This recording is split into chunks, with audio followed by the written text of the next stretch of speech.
is breaking news. Right now, Governor Murphy is giving an update on preparations and precautions for today's snowstorm. Let's listen in from the statewide traffic management center in Fords, New Jersey. The sun was out. That is not the case today. Also honored to be joined by the Superintendent of the State Police, Colonel Pat Callahan, the President of the Board of Utilities, Joe Fiordaliso, and the Director of the Office of Homeland Security and Preparedness, Jared Maples. Mother Nature is making up for lost time this month. I think we can all agree with that. We expect this storm to be an all-state affair. All counties are currently under either a winter storm warning or a winter weather advisory. The impacts into tomorrow, a little bit of a not dispute, but the range of when this peters out, midday to early evening tomorrow. The impacts will range from a wintry mix and rain largely in South Jersey to snow and a wintry mix across central Jersey to all snow as you move up through most of North Jersey. Snow totals are forecasted to be 1 to 4 inches in South Jersey with icy conditions, 4 to 8 inches across central Jersey with potential accumulations of ice, and similar snow totals, if not a little bit more, in North Jersey. The expected heavy rate of precipitation will make travel treacherous in many areas, and we encourage everyone to stay in and to not go out. I know Diane will underscore this point, but particularly at rush hour this morning, as we speak, and this evening. In advance of the storm last night, I declared all state offices will be closed today. Essential personnel, including those who are fighting the storm with us, and we thank each and every one of them, are to report for duty. Those who have been working remotely should do so again today. The vaccine megasites in Burlington, Middlesex, and Morris counties are each closed today.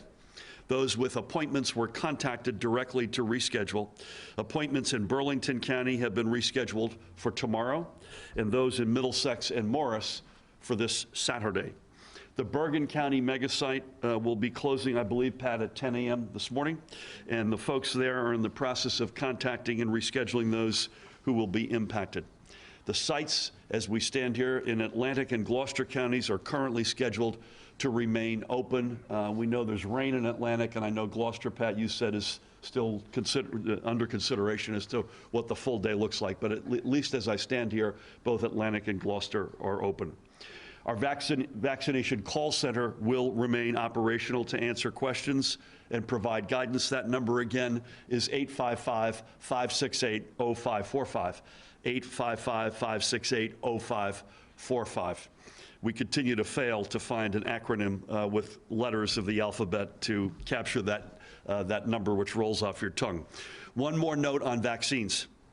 Because of the nationwide weather situation, less because of what's going on in New Jersey right now, we know there are going to be supply chain issues, and we are working with a conservative expectation that our anticipated deliveries will not arrive as scheduled. In this event, we're making preparations to use existing inventory to satisfy current appointments.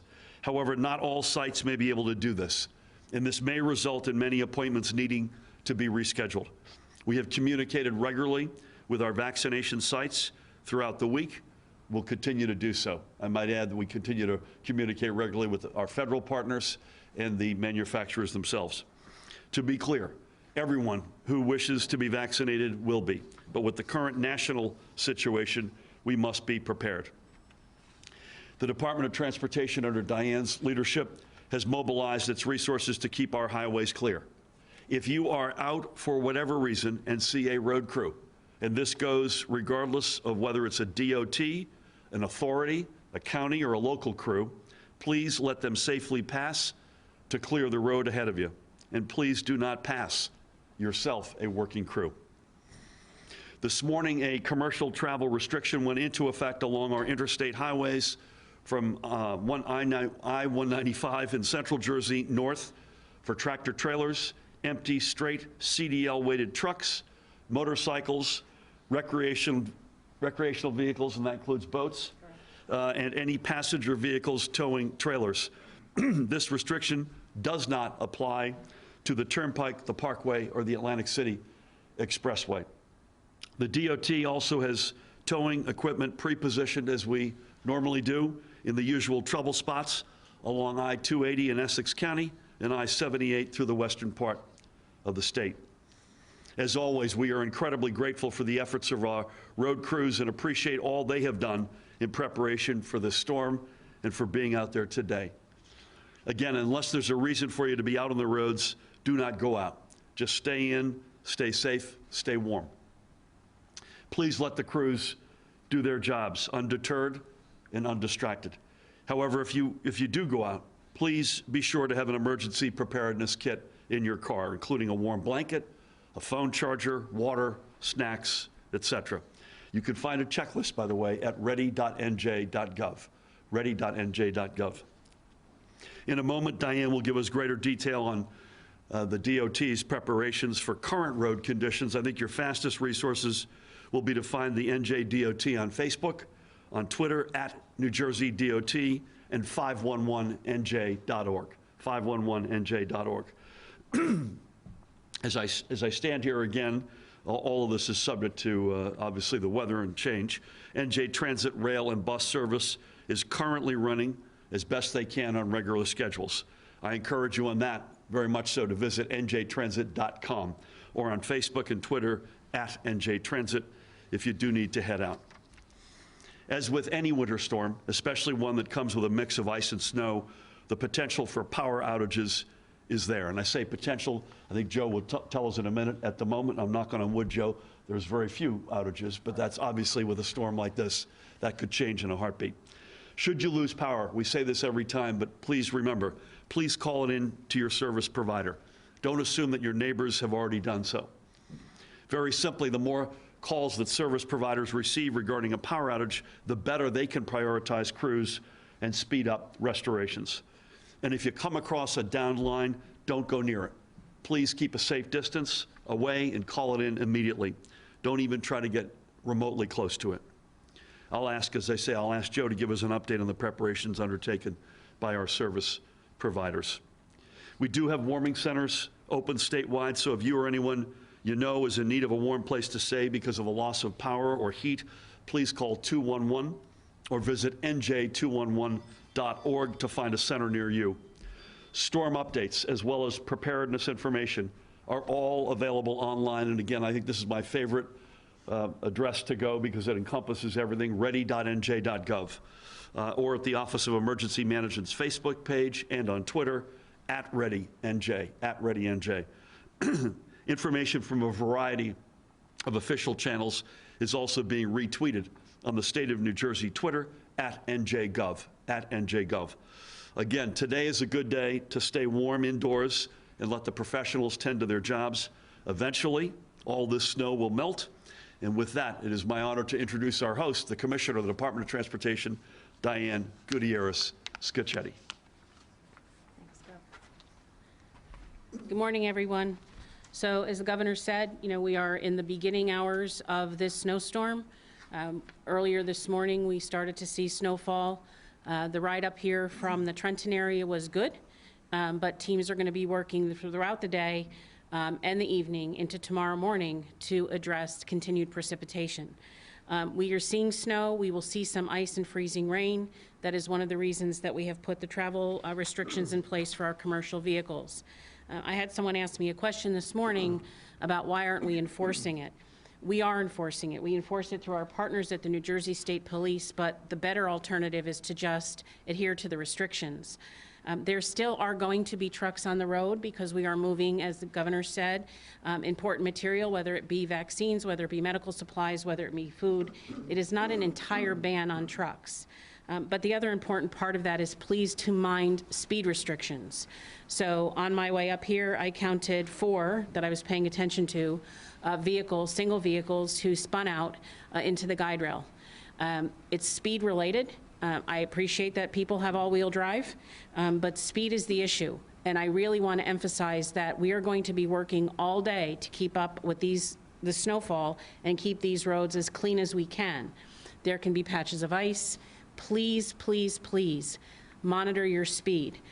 If you've got to be someplace at a certain time, then you've got to leave early. It's just important to me that everybody get home every night, and that is the best way to do it. As of 5 a.m. this morning, the DOT and our transportation partners throughout New Jersey had over 3,000 pieces of equipment out.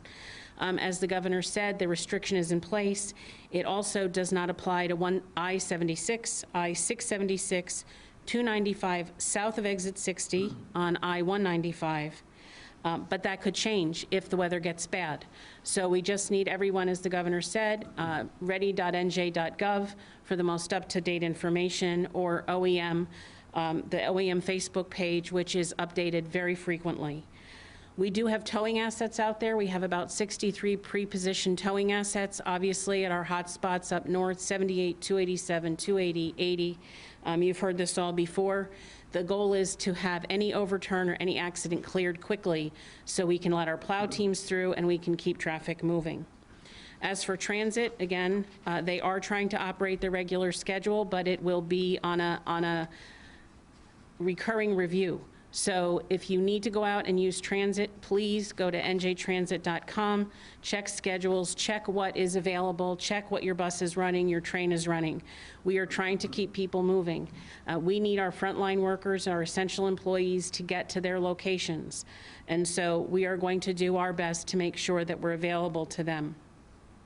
Big shout out, as always, to our maintenance crews, our plow teams, our contractors. They're exhausted. I have to be very honest with you. They have been doing this now for 3 weeks of on and off storms. And what you don't see is after we clear the roads and after everybody's going back, they're back in their yards preparing for the next storm. So they're not getting a lot of downtime. So it's very important you give them room, let them do their work. They are doing the very best they can, and they deserve, just like our frontline workers do, they deserve a lot of credit for continuing to come back. We've had questions about salt supply. Let's just address that up front. We have plenty of salt. We are working with our salt suppliers, both at the state, county, and municipal level, to make sure everyone has what they need. But we have had event after event after event. So we need to be able to get to the ports. They need to be able to deliver. So we are working very closely, very collaboratively to make sure everyone has the supply. There is no issue with the availability of salt for the state of New Jersey. We are doing everything we can.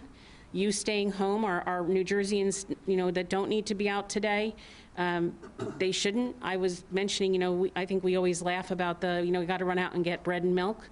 Well, these storms are happening so frequently, it's, really just your regular food shopping trip at this point, right? So it's not a 2 or 3 week in between.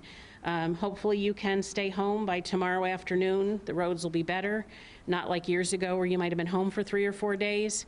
So watch a good movie. Frozen is always a good choice. At the end of the day, just be safe, right? The whole idea is everybody's home every night, all of our workers, all of our residents, all of our New Jersey State Police, all of those who support the efforts to keep New Jersey safe and operating. And with that, thanks, Gov. Thank you, Diane. Well done. Thank you, Diane. And I want to underscore, I could underscore a lot of the points you made, but the particular one is hats off to the crews and the women and men who are out there. And by the way, that goes for everybody up here, the troopers, the local law enforcement, county folks, DOT, the BPU, the electric service providers. Everybody's been laying it out one storm after another. And we're in this sort of groove at the moment. Not happily, but we're going to get through this together. I'm not sure you said it, but we also want to remind everybody, and by the way, if that weren't enough, observing all the appropriate pandemic protocols at every step of the way, as I know you all have been vigilant about that. So Diane, thank you for all of the above. With that, please help me welcome the Superintendent of the State Police, Colonel Pat Callahan. Pat. Thank you, Governor. Good morning, everybody. I'll just echo some of the remarks before. I know when Diane mentioned Frozen, I was channeling Let It Go and Do You Want to Make a Snowman? So thank you, Commissioner. Feel free, go ahead. As of 8:30 this morning, we had troopers handle 92 motor vehicle accidents and 55 motorist aids. The State Emergency Operations Center opened at 6 o'clock this morning and will remain open through the storm. Our federal, state, county, and local partners have been in constant communication. DOT, really our primary partner in this, but certainly BPU, DEP, and Department of Health, phenomenal partners as well. The governor spoke with regards to the mega sites, those that remain open. DOT has what we call strike teams ready to make sure the routes in and around those mega sites are open. I think it's rain in Atlantic City, and we'll see what Gloucester's mega site does. But those regular, constant communication with those partners is key. DOT, as I said, and I'll give also a thank you to the National Weather Service. No matter what time of day or night we ask both Mount Holly and Upton to get on, they have somebody to get on to give us the latest forecast so we can make those determinations with regards to sites, with regards to state offices. So a special thank you to those from the National Weather Service that, in my estimation, do a phenomenal job. We do have that incline readiness package ready to go with DOT in the event that we need those high elevation and those mountains, as we know. Jugtown Mountain comes to mind, and 280. And we also have our New Jersey Task Force 1 crew ready to go with snowmobiles, with high-wheeled vehicles for any flooding, which I don't think flooding is an impact that we're expecting with this storm. So, as always, we're prepared, and we look forward to getting to the sunny side of the storm, hopefully by tomorrow afternoon. Thanks, Gov. Thank you. Yes, sir. You know, one point on the vaccination mega sites, which you referred to, Pat. People ask us, I know they asked Diane this as well, can't you just plow out the parking lot and the site and the egress? The answer is that's the easy part. The problem is, and the challenge is, we don't want you on the road right now going to get that appointment, particularly if we know with confidence that it could be rescheduled in a matter of days. So it's a little of both, but it's a lot more the latter than the former. So, Pat, thank you for that. Please help me welcome, you know, critical infrastructure here is something we do not take for granted. And look at the tragedy right now unfolding in places like Texas, and you know, we wish them nothing but speedy resolution and safety. But you can't take that critical infrastructure. It's a great lesson that you can't take it for granted, whether it's the grid, whether it's the point of attack, delivering power on that last, you know, from the curb to your home, whatever it might be. The power reality is one that you would want us to, and we rightfully obsess with and can never take for granted. We've had some storms, Joe, since our time together, where there were several 100,000 outages at peaks of storms. I'm knocking on wood because we haven't had that this winter, but we don't take any of that for granted, and obviously we try to get out ahead of this with our electric service providers in coordination with them as best we can. So with that, please help me welcome the guy who keeps an eye on all of the above, the President of the Board of Public Utilities, Joe Fiordaliso. Joe? Thank you, Governor. Thank you, Governor. And if I could just add regarding the Texas situation, it's not the renewable energy that has caused this problem. I believe personally that there possibly were some policy decisions made that should not have been made, and and you know, Texas is on its own grid, so I'll leave it at that.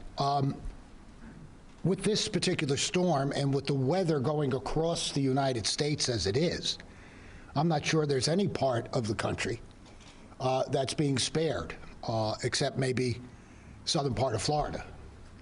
Everyone else is encountering some type of weather event. So it's very, very difficult to get outside crews lined up because they have to take care of their home turf first. But our utilities are prepared, and wherever there are available outside crews, if necessary, they will be brought into the state of New Jersey. As the governor indicated, outages right now, not a problem. And that's cardboard, but that's going to have to take the place of wood. So we're hoping that stays the case, obviously. We did dodge a storm earlier this week as far as that ice storm that was predicted. Ice is a obviously major problem if that ice sits on those wires long enough, it's going to have an effect. Everyone is, which is I'm sure appreciated by everyone, the work that all of the workers do. And those utility workers deserve it as much as the governor mentioned. And it really is. They're out there fixing, whether it's snowing, raining. As long as that wind is not over 40 miles an hour, they are out there working, trying to restore power as quickly as they possibly can. And we constantly work on enhancing our infrastructure, because that is the key, which could be the problem in Texas as far as the infrastructure is concerned. So, again, just to repeat some of the things the governor has mentioned, don't go by any downed wires. You don't want to be near them. Let your utility know if you do lose power. It's very important, because they don't know that you lost power at this point. And we're working very hard at the BPU in researching, quote, smart meters, so that they would know in the future if you lose your power. So it's another exciting innovation that eventually will come to New Jersey. So stay safe, charge your devices while you can, make sure your computer's charged up, your cell phone is charged up, and any other device that you depend on. And let's hope that the number of outages stay where they are now at a minimal level. And with that, Governor, I think that's it. Thank you. That's it. Thank you, Joe. Thank you. Again, we keep our brothers and sisters in Texas in our prayers. And Joe, you knocked on this, and it was cardboard, not like the good old days when you were battling storms. You could knock on something that was marble back in your time with President Taft. So we'll constantly work to get our systems upgraded. Again, the big point here is if you lose your power, call it in. Don't assume someone else has. And if you see a down line, don't go near it. Those are always universal pieces of advice.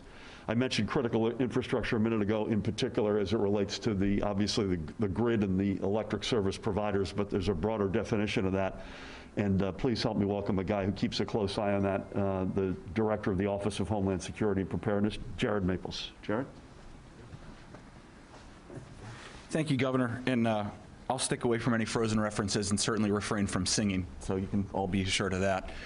From a critical infrastructure perspective, we have remained in constant contact, as we always do, with our critical infrastructure partners across all 17 sectors, and at this time there are no reported significant issues. We're going to keep our private sector desk open at the State Emergency Operations Center through the duration of the storm until the activation concludes. From a threat perspective, there are no known specific or credible threats at this time, but it is worth noting that there are overarching threats specific to this storm, specific to what we're dealing with in the cyberspaces, and making sure you're aware that there are fraudulent actors, or nefarious actors trying to take advantage of things like storms, of all the other issues that are happening out there right now. So think before you click. Make sure you're aware of cybersecurity practices as you're sitting at home, hopefully under a blanket watching TV today, or Frozen, or whatever it may be. Make sure you're aware of those cyber practices and that people are actively trying to commit fraud or commit a crime or go after you in any type of specific way. We have all the resources available at our website at njohsp.gov that can assist you in that effort. Also, there's an overarching threat with misinformation and disinformation right now. We just released we had a public release last week of an intelligence report that talked about that, specific to vaccinations. But it is prevalent, and please do think critically when you're reading online material, when you're seeing things that are blasted out. It has never been more important than right now to read and only get your information from the right relevant resources, like the official government accounts or the media. In general, and making sure you have the right information to protect your families and your loved ones at home. And I'll finish and say something that I said the last storm, because I do think it's important. Despite all the turmoil, despite all the issues that are happening in our country right now, there's never a better time, a more important time as Americans, and specifically as New Jerseyans here, to come together. So shovel out your neighbors. Shovel out the hydrants. Make sure you take care of your neighbors and your community and your family members. Look out for them. I implore you. Thank you. Thank you, Jared. Well done. Yeah, that last piece of advice is great universal advice as well. Let's look out for each other, as millions, by the millions, folks in New Jersey do. And unfortunately, on the other side of the coin, there are always a few bad actors, and that advice was also well taken. So thank you, Jared. I don't know that we've got anyone with questions. I think we're good on that. I think what we'll do is stay close, folks. Ready.nj.gov is the best overarching website, and I think njtransit.com if you've got a specific question about a bus or a rail route. Stay close. You know, this is a storm that's going to be with us for a while. I think we've said, it's implied in our remarks, but this is a long storm. It's not only statewide, but it's a long time-wise storm. This goes deep into tomorrow. So keep your wits about you. Do the right thing. Stay home if you can.